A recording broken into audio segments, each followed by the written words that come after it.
moderna para su época y quizás la más moderna del mundo. Se crearon avenidas como Avenida Universidad, se creó Copilco. Eso estuvo bien hecho, estuvo bien planeado.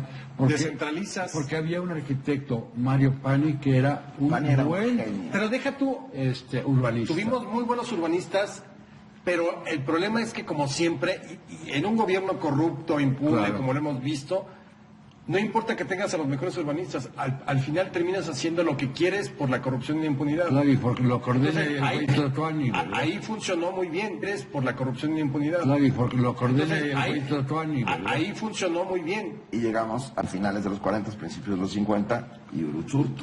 A ver, para los conspiradores en casa hay que explicarles quién fue Uruchurtu. Uruchurtu es uno de los salvajes. Era el regente de Hierro. Antes de que Margaret Thatcher. Hoy es jefe de gobierno el del Distrito Federal, el que encabeza el Poder Ejecutivo, pero en ese momento la figura era regente. Decidido por la presidencia. Un hombre muy conservador, un hombre que cierra los antros, los bares, pero eso sí, medio tiene su negocio ahí con la bandida. Destruye el Tívoli. Sí, es decir, muy conservador. ¿Pero qué hizo? Hace una seguridad absoluta e impresionante con la Ciudad de México, pero además transforma el paisaje urbano. Pero claro. Destruye el centro. Pero mira, crea todos los camellones que existen hoy.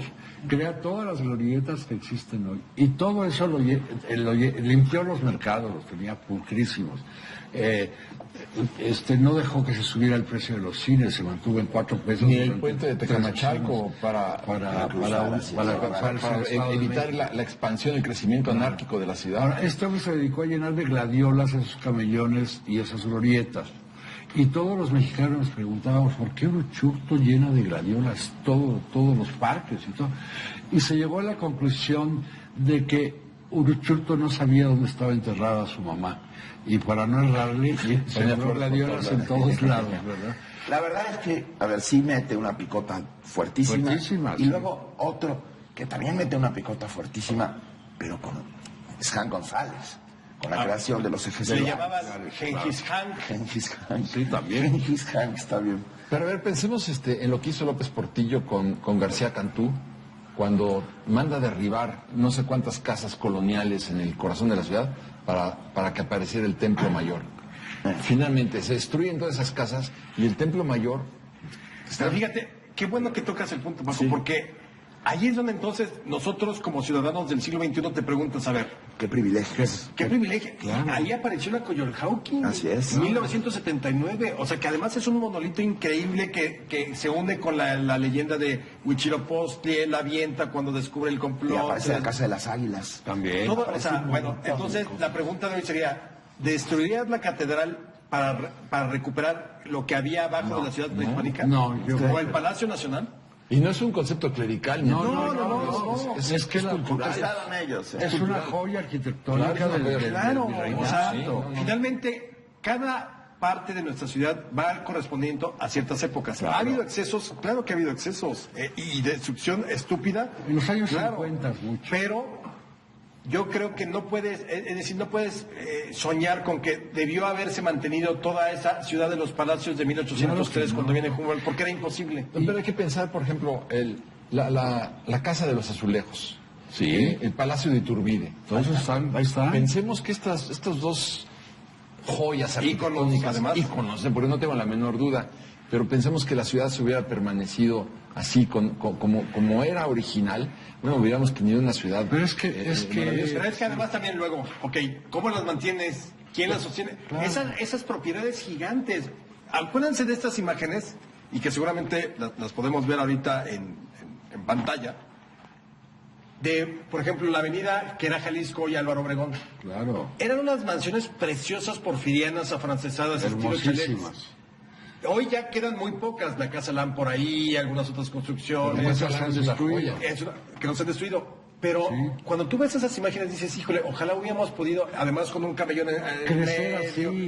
Pero era imposible era una ciudad sostener. Para ricos. Exactamente. No podía sostener esas mansiones. No había dónde vivir. ¿Cómo? Mira, pero espérate, se fueron creando colonias como Santa María de la Ribera, que fue una colonia muy linda, muy hermosa, San Rafael. Sin edificios. Estás hablando de lugares y ahí, donde había casitas. Y había terrenos baldíos. O sea, alrededor del centro histórico se fueron creando estas colonias. Después se van a crear Polanco, Anzures, se va a poblar toda la parte de la Hacienda de los Morales. Hasta ahí había cierta congruencia, pero hay que considerar un fenómeno que no hemos hablado, que son las invasiones.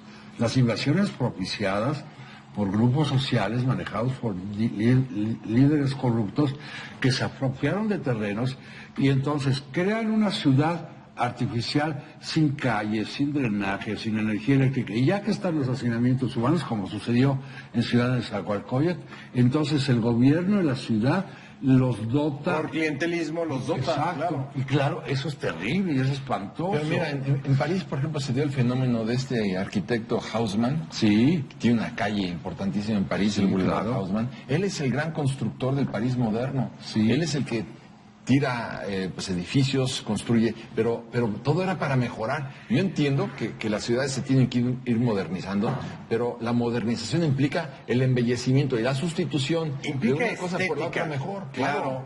Implica orden. Sí. Las ciudades horizontales dan paso a las ciudades verticales. Sí. Las grandes casas son sustituidas por edificios departamentales donde en vez de vivir 3 personas en esa casa, viven 40. Tiene que ver con eso, también con el crecimiento demográfico, claro, por supuesto. Claro. Pero por eso llama la atención que, por ejemplo, en ciudades como París, como mismo en Berlín, en sí, Europa, claro, están llenas de edificios pequeñitos. No, lo que te quiero decir es el problema que consiste en poner un letrero de tu negocio. A ese extremo cuidan el paisaje urbano. Sí, tú no puedes poner el letrero que quieras. Ahora, son ciudades con pocos habitantes. Porque el problema de la Ciudad de México son la cantidad, 20 millones de habitantes, ¿cómo los acomodas en un territorio específico? Es sumamente complejo. Las ciudades pero eso también tiene que ver con una mala política de planeación urbanística y además demográfica. Pero ¿con qué te quedas, Alex? Yo me quedo con la necesidad de seguir, qué bueno que hoy haya una conciencia, sobre todo de la ciudadanía, de la propia sociedad, que ahora ve que un inmueble está en riesgo, se mueve, moviliza. Yo creo que hay que seguir defendiendo ese patrimonio. Sí, y planeando, yo creo que el futuro es planear con orden y concierto y sin corrupción. Mientras la corrupción esté ahí. Yo me quedo con que no hay que destruir, hay que conservar, hay que preservar. Y me quedo aquí dentro de mi corazón con el edificio de correos. Que para mí es maravilloso. Maravilloso. Cada vez que tengo sueños buenos, aparece el edificio de correos de la ciudad. Yo me quedo con el centro histórico de la Ciudad de México, que me fascina, me parece encantador, me parece algo digno de ser patrimonio de la humanidad.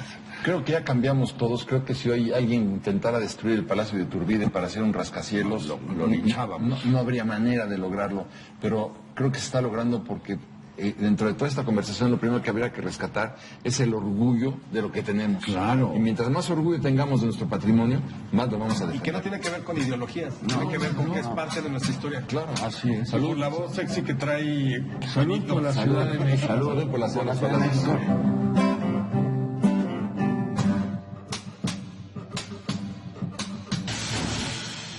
¿Qué tal? Bienvenidos a La Encerrona, el debate por México.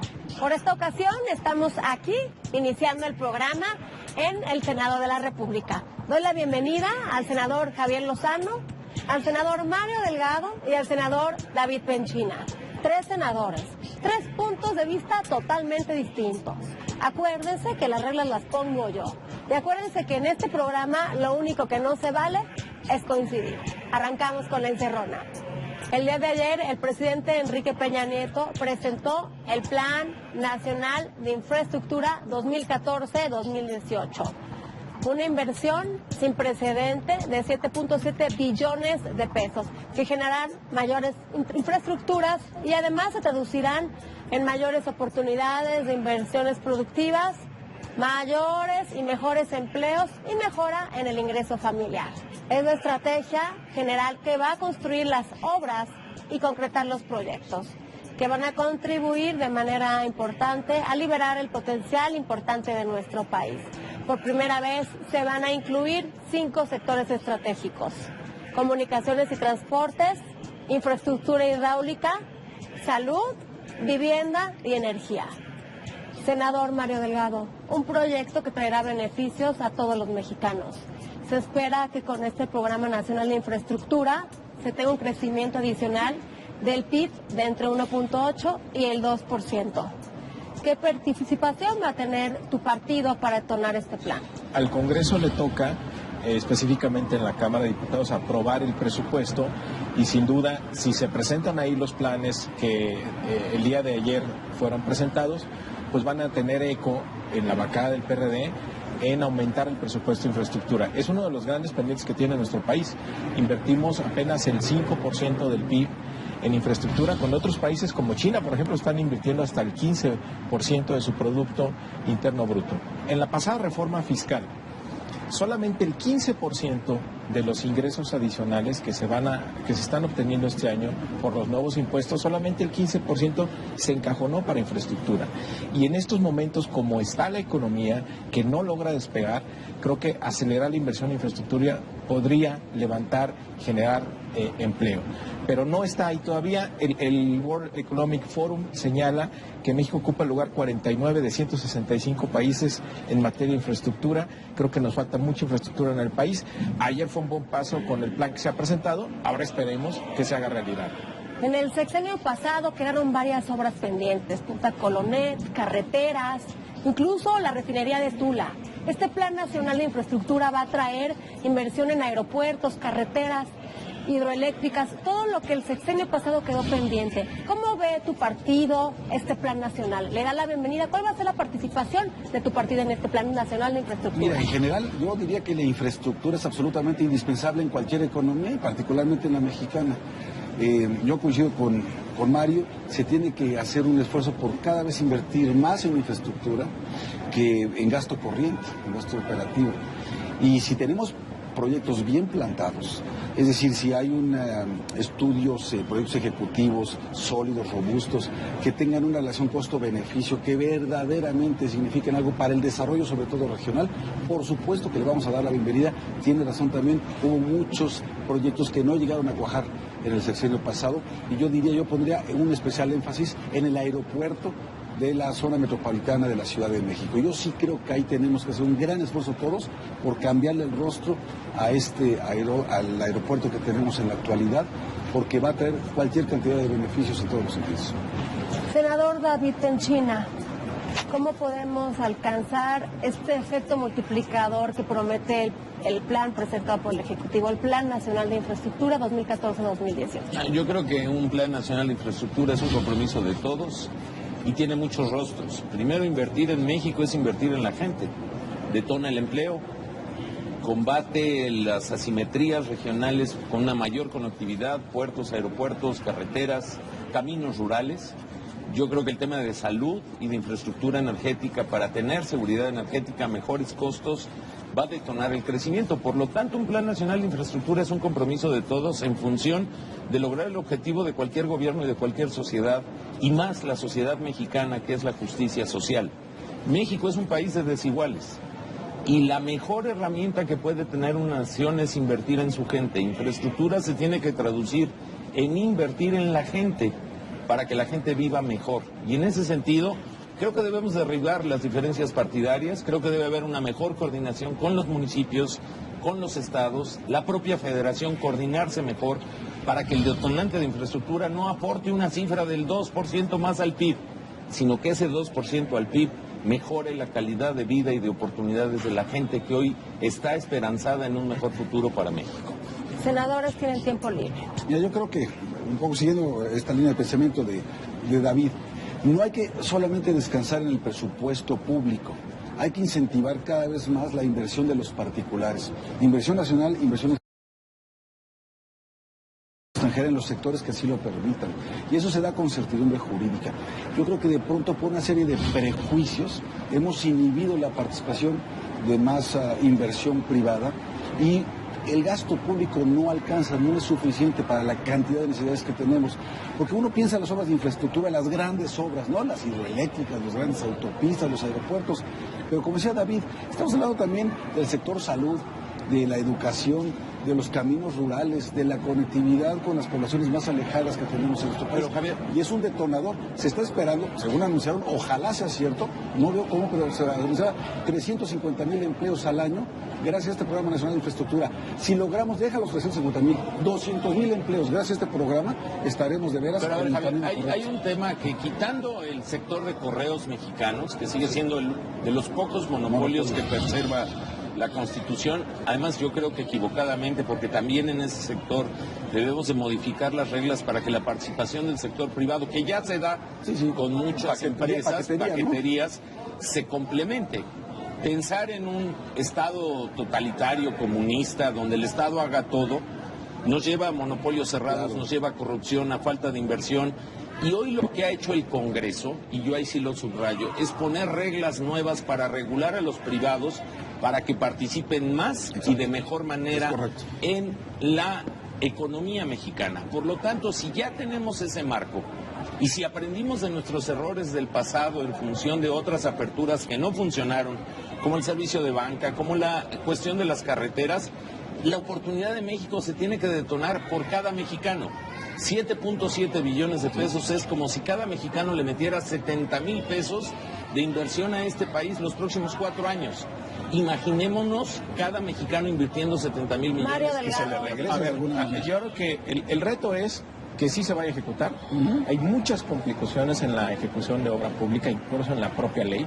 Y la otra, algo que no veo en el plan de infraestructura es el aprovechamiento, ya por ejemplo, de la ley de APPs, de ley de que permite la participación pública-privada, que tú señalas, hay que abrirle la puerta también al sector privado. Ya hay una ley, creo que no se está aprovechando.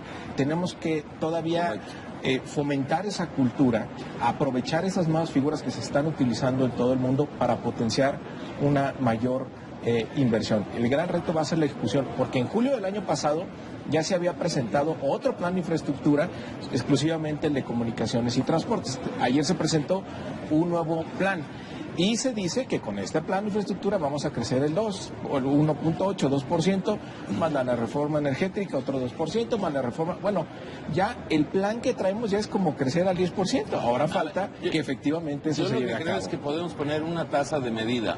Si podemos invertir desde el sector público 7.7 billones, supongamos que haya un complemento de la mitad del sector privado a esa cifra, y por lo tanto estaríamos invirtiendo más de 10.7 billones de pesos los próximos 4 años. ¿Eso qué efecto tiene, aparte de los servicios de un hospital, una carretera, un nuevo aeropuerto, etcétera, o varios aeropuertos y puertos? Empleo. La receta contra la pobreza es mentira, que son los programas que regalan cosas.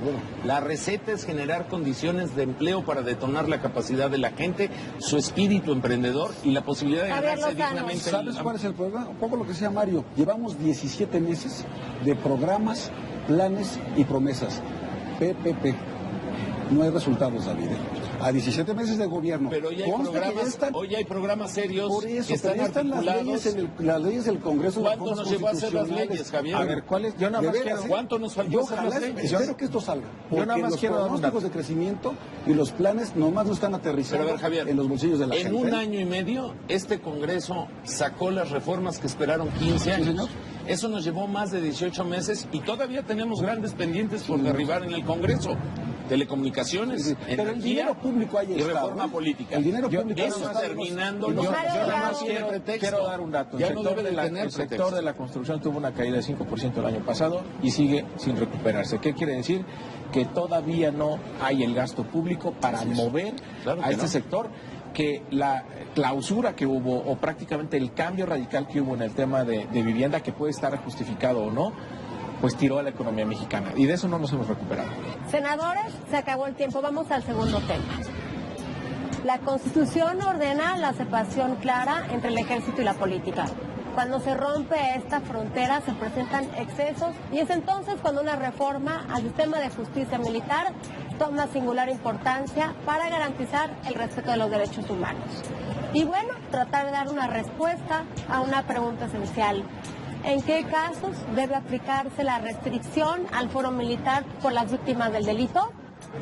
Senador David Penchina, ¿cuál es la esencia de esta ley que se aprobó en comisiones y en el Senado, senador?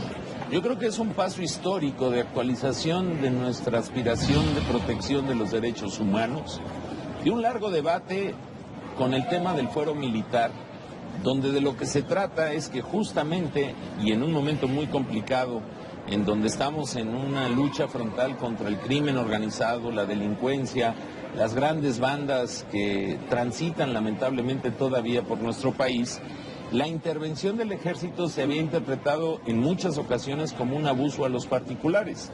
Lo que hemos hecho con esta legislación, que creo que actualiza los derechos humanos y compromete al Estado mexicano a seguir preservando esa premisa básica de la Constitución, es generar un esquema de derecho para que en donde intervenga un militar y violente los derechos de un civil, sea juzgado no por leyes militares, que son de un fuero específico, restringido, con sus propias reglas, que tiene su propia naturaleza, sino que se traslade al espacio del derecho de los ciudadanos. Me parece que es un avance histórico en la protección de los derechos humanos y creo que es algo que hay que ahora supervisar que se lleve a la práctica correctamente. Senador Javier Lozano, ¿de qué forma se establecieron los límites del fuero militar cuando se cometen delitos contra civiles? Lo primero que hay que reconocer es la lealtad y el trabajo de nuestras Fuerzas Armadas. De unos años para acá, la situación nos ha orillado a que tengan una participación en la lucha contra la delincuencia organizada de una manera, yo diría, muy valiente, y que sin embargo, desafortunadamente en ocasiones, y digo de manera excepcional, ha habido abusos respecto de personas, de civiles, que quizás nada tienen que ver con este tema y que sufren las consecuencias de algún abuso o de algún exceso.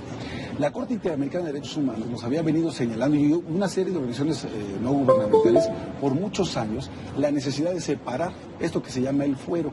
Era un ámbito cerrado para juzgar a los militares por cualquier delito, y hoy se hace esta excepción. Por cierto, por unanimidad la votamos en el Senado, por considerar que si tú, aún siendo militar, cometes un delito respecto de un civil, tienes que ser juzgado por tribunales civiles.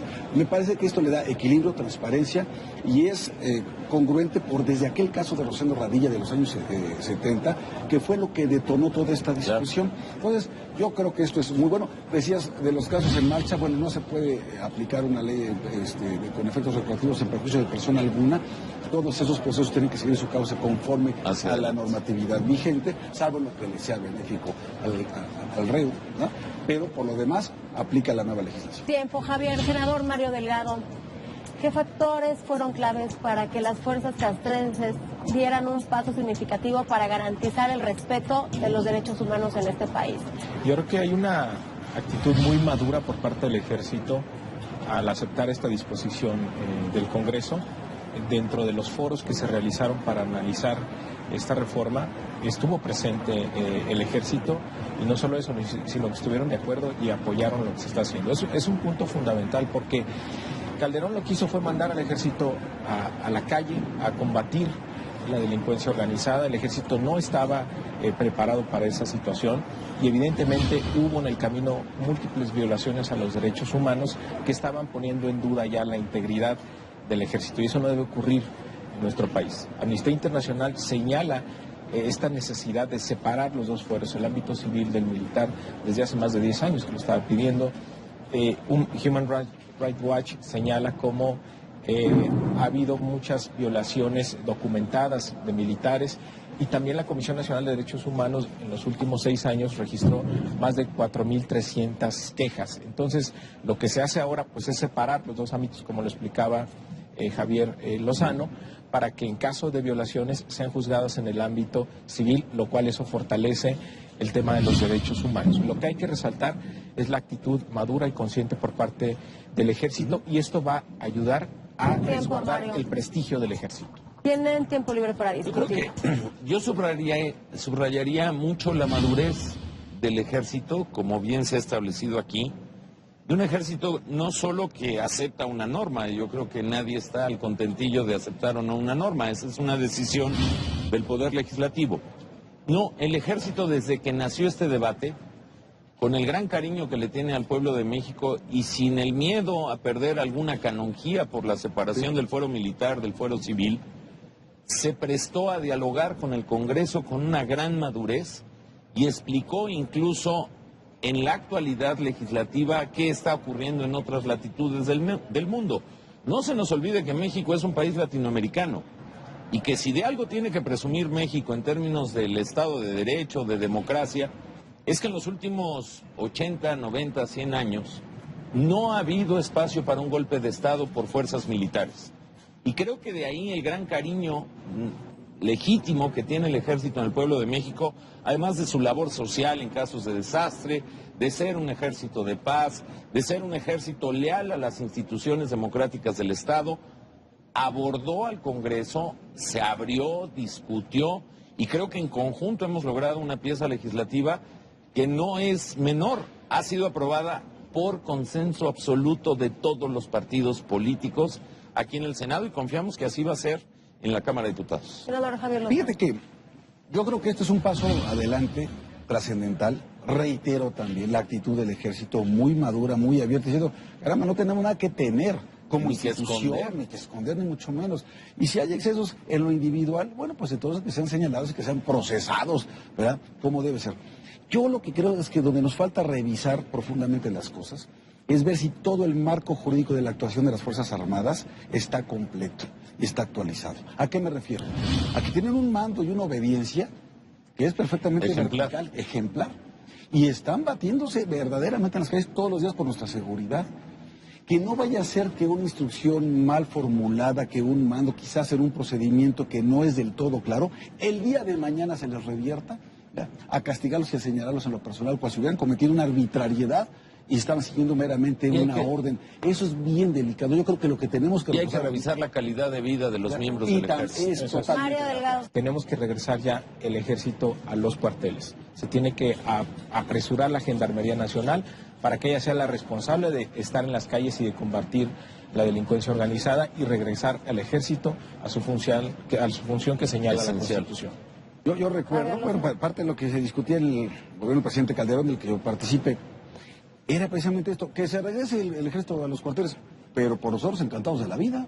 Nada más que nos digan quién va a suplir esa fuerza. Hay que tejer la red. Y no solamente la Gendarmería, porque eso es a nivel nacional. Mientras las fuerzas de seguridad pública, a nivel de Estado, y lo estábamos viendo con Michoacán, hombre, mientras no tengan estados, municipios. Estados, bueno, los municipios no se diga. Por eso tiene que haber un mando único en los estados. Por eso no es una salida arbitraria.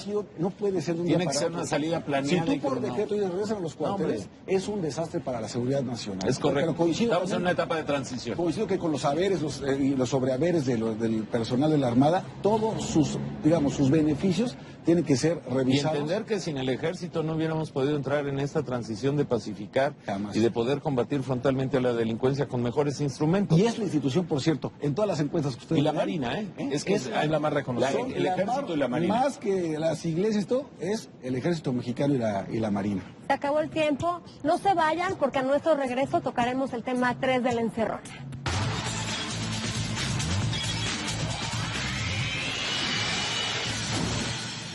Conoce los titulares del día hoy. Seguimos en la encerrona. Millones de almas fueron testigos de la canonización de los papas Juan XXIII y Juan Pablo II. El Papa Francisco los proclamó como santos de la Iglesia Católica Romana. Esta canonización de los pontífices particularmente alegra a los mexicanos porque nos permitió recordar alguna de las visitas del Papa mexicano Juan Pablo II. Senador Javier Lozano, todos tenemos un recuerdo cercano de las visitas de Juan Pablo II a nuestro país. Todos le cantamos, le lloramos, lo recordamos como el Papa de los mexicanos. ¿Cuál es tu recuerdo, senador Javier Lozano? ¿Qué opinión te merece esta canonización? Me parece un personaje adorable.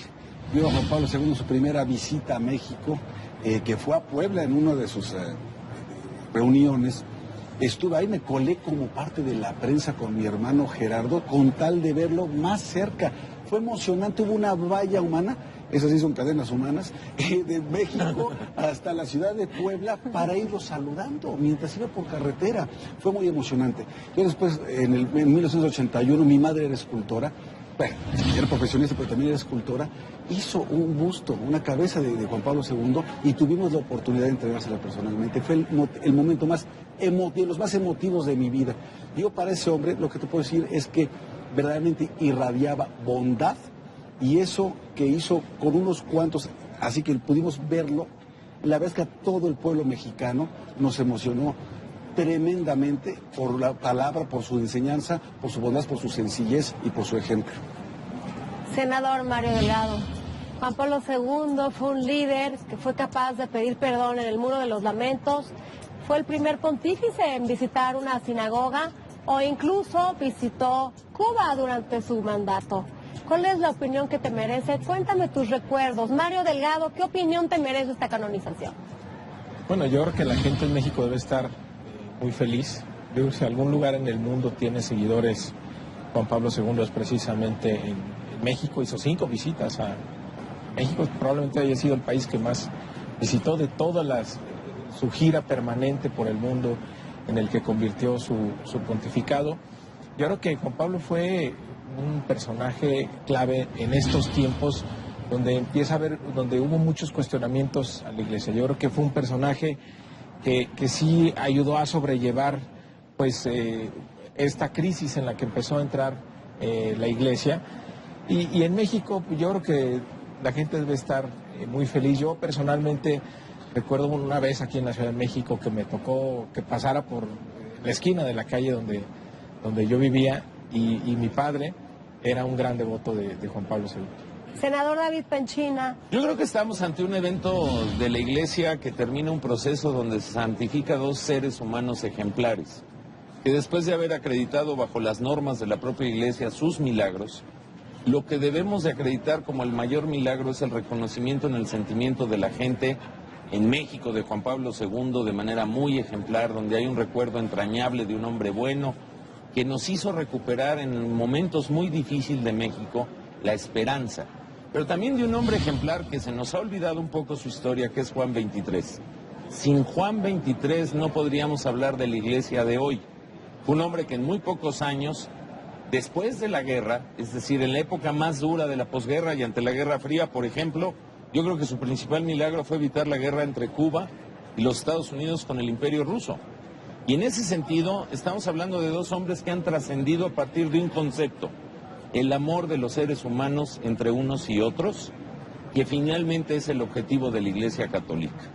Es un momento emocionante, es un momento para renovar la esperanza, y más allá de la creencia religiosa de cada quien, estamos ante 2 seres de la historia que ya nos tocó vivir a nosotros como generación, sin la cual se podría entender a la humanidad hoy en día. Tienen 2 minutos para ver. Yo creo que la trascendencia de estos 2 grandes seres humanos, y voy a decir una opinión personal, merecía una canonización por separado de cada uno de ellos.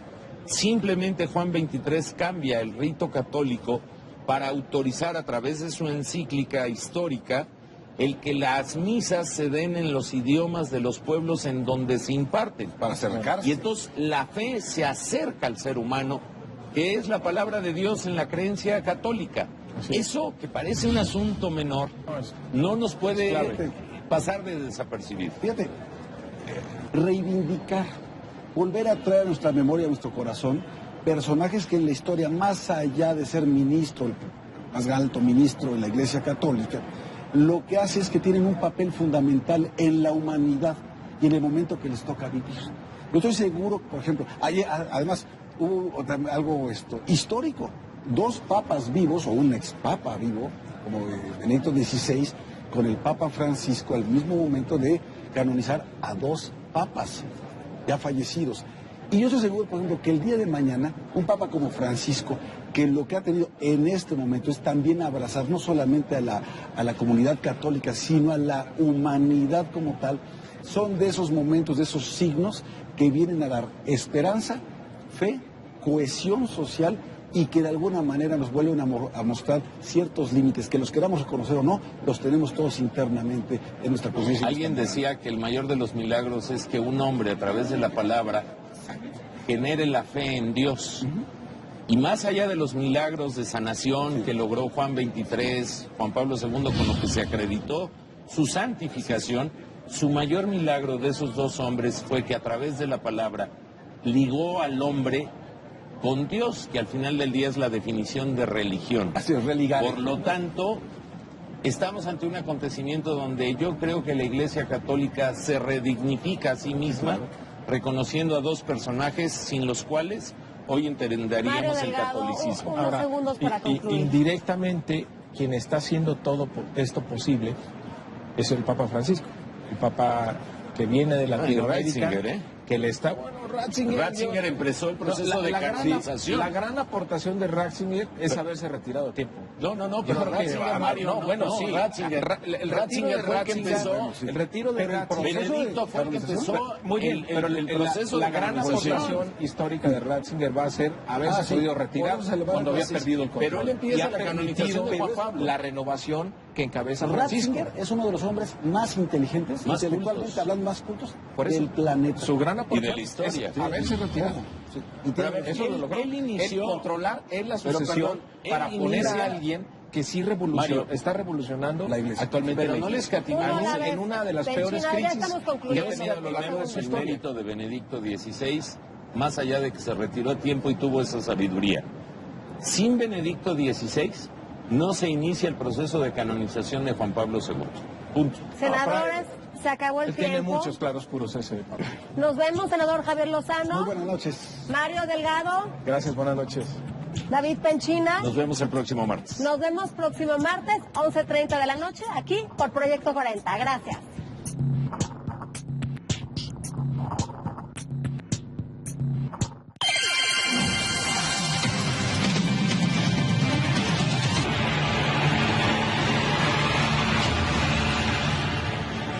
Entre más riesgoso es el reto para este par de intrépidos, mejor. Se trata del Burj Khalifa, ubicado en Dubái. Para muchos, una de las mayores atracciones del mundo. Para los paracaidistas franceses Fred Fugain y Vince Buffet, significó un salto desde una altura de 828.14 metros. Cuando llegué a Dubái hace 3 años y vi la torre, pensé, este es el sueño. Ya sabes, es el edificio más alto del mundo. Sí, es la construcción con mayor altitud del planeta Tierra. Desde ella, bajaron en caída libre a más de 300 kilómetros por hora.